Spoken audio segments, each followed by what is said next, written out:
Yolanda, you've spoken to a great extent about embodied worship and embodied movement. How do we incorporate it within a youth group, within youth ministry? What are some of the steps that we can take to get the youth involved?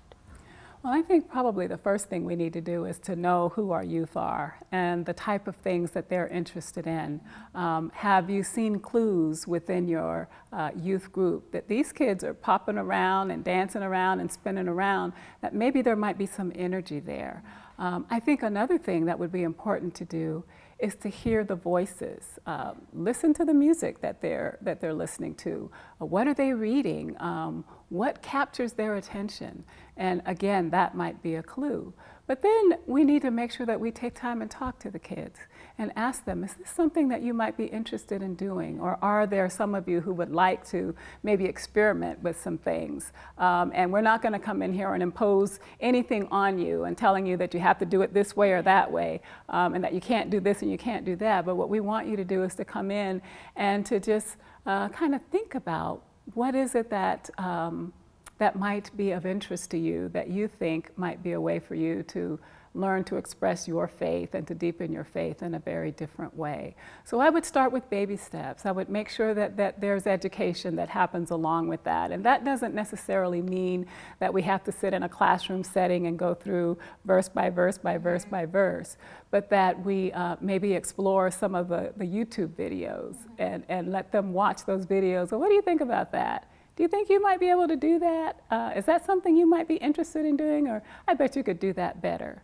You know, and maybe invite them to maybe explore in that regard. I would start slow, baby steps. Again, you want the kids to be interested and you want them to feel comfortable. You don't want to run them away. So it may be that you talk about, you know, what is sacred dance, making sure that they understand the spirit, the attitude, the way that we involve ourselves in the dance ministry, but then give them an opportunity to explore that in their own way. So it could be that they just explore hand movements.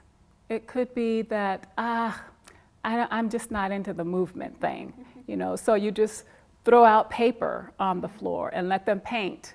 That's still kinesthetic. It's still movement. It still gives them an opportunity to use their bodies to express themselves, although the end result may not necessarily be a dance, but it might be a visual moment that they can share with the congregation or share with each other. So I think that there are other ways that we can tap into embodied worship besides calling it dance all the time. We can call it, it can be procession. We can call it meditation, walking meditation, or movement meditation. So I think that those are just some clues, just some places that we might begin to think about how we engage in embodied worship with youth ministry. I think it's important to educate as much as possible, but I think it's important to ask the kids, tell us what you want to do, bring it to us. If if we had a brainstorming session, and there were no rules, no boundaries, what would you want to see? Throw that up on the board and then begin to whittle it down and maybe come up with one or two experiments that you might want to try with them. Again, take advantage of the liturgical calendar. Take advantage of special days and holidays. Take advantage of your, if you have a congregation that celebrates Children's Day or Youth Day, take advantage of those opportunities. There may be dancers already in your congregation. Draw upon their gifts and invite them to help us maybe engage the congregation in worship as well.